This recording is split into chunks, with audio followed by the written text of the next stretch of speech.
You know, in the debate so far, we have not talked a whole lot about the significance of our economy. They did ask a question or two about medical care. And I was waving my hand, suggesting, well, maybe I'd like to talk about medical care, but I didn't even get to talk about it.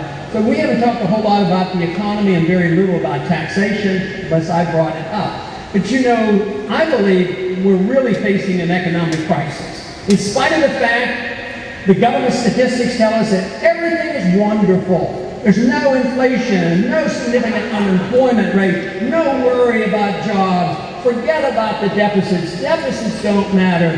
Don't bring up this silly notion of sound money. That is irrelevant. And they go on, and yet, if you think about it and you talk to your neighbor, or maybe look at your own financial situation, you realize that this country is not nearly as wealthy as we think we are and other people think we are.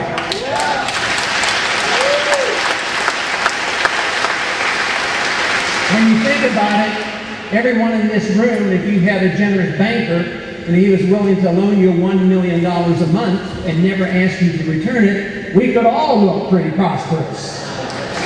But bankers can't do that. After about 2 or 3 or 4 months, he might call the loan or quit loaning it to you, and all of a sudden you're seeing their living changing. This is the way this country is operating. We're operating on the idea that we have permanent prosperity. We've rejected the notion of free market capitalism and sound money and saving. We save nothing. But we have prosperity by overconsumption, by borrowing money.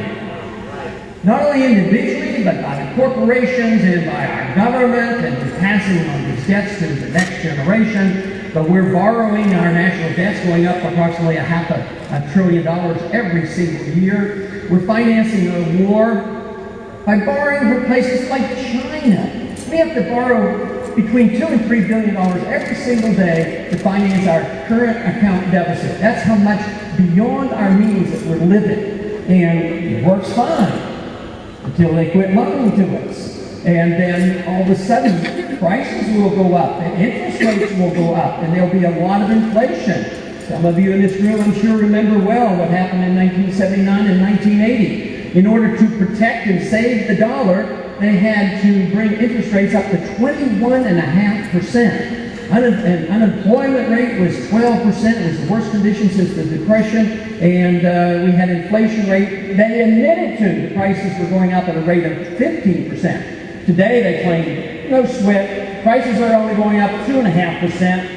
But in order to get to those numbers, we have to fudge the figures. We have to change the calculation of the CPI, and we have to omit housing and energy and food. So if you don't eat and you don't drive and you don't have any medical bills, then you don't have much inflation to worry about.